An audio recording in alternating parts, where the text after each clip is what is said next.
Farakka ব্যারেজের up এবং down 120 kilometre রক্ষণাবেক্ষণের সম্পূর্ণ দায়িত্ব পুনরায় কেন্দ্রীয় সরকারকে গ্রহণ করে গঙ্গা ভাঙন রোধ করতে হবে এবং গঙ্গা ভাঙনের ফলে ক্ষতিগ্রস্ত সমস্ত পরিবারকে অবিলম্বে পুনর্বাসন ও ক্ষতিপূরণের দাবিতে মুর্শিদাবাদ ও মালদা জেলা তৃণমূল কংগ্রেস কমিটির ডাকে ফারাক্কা বাসস্ট্যান্ডে 5 দিনব্যাপী গণ অবস্থান কর্মসূচি এবং ফারাক্কা পিটিএস মোড়ে বিক্ষোভ সমাবেশে সেই সঙ্গে মোদি ও শাহের কুশপুতুলে আগুন জ্বালিয়ে বিক্ষোভ দেখান।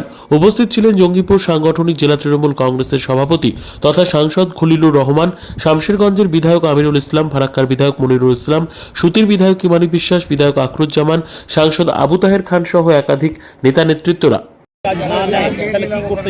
তাহলে আমাদের লাগাতার আরও চরম আমরা আন্দোলনে যাব।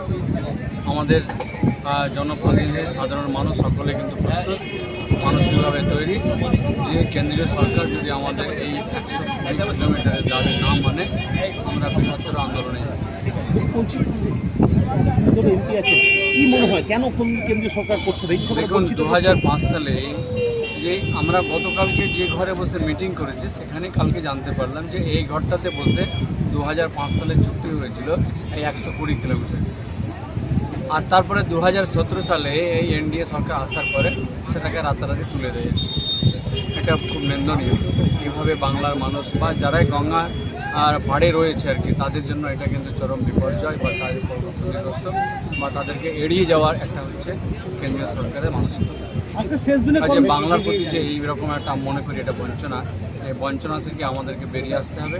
আমাদের যে মানুষের জন্য যে তাদের অধিকার, সেই অধিকারকে আমরা লড়াই করার জন্য আমরা সকলে প্রস্তুত।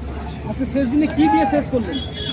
আমরা যে ডেডলাইন দিয়েছি ফারাক্কা ব্যারেজ কর্তৃপক্ষকে সেই ডেডলাইনের আমরা অপেক্ষা রয়েছি। পাশাপাশি ইতিমধ্যে আমরা আমাদের রাজ্যের নেতৃত্ব আছে সেখানেও কথা বলে নেব।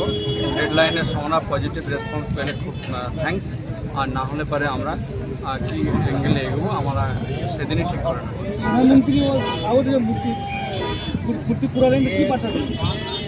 এটা আমরা জানালাম যে প্রতিবাদ জানালাম।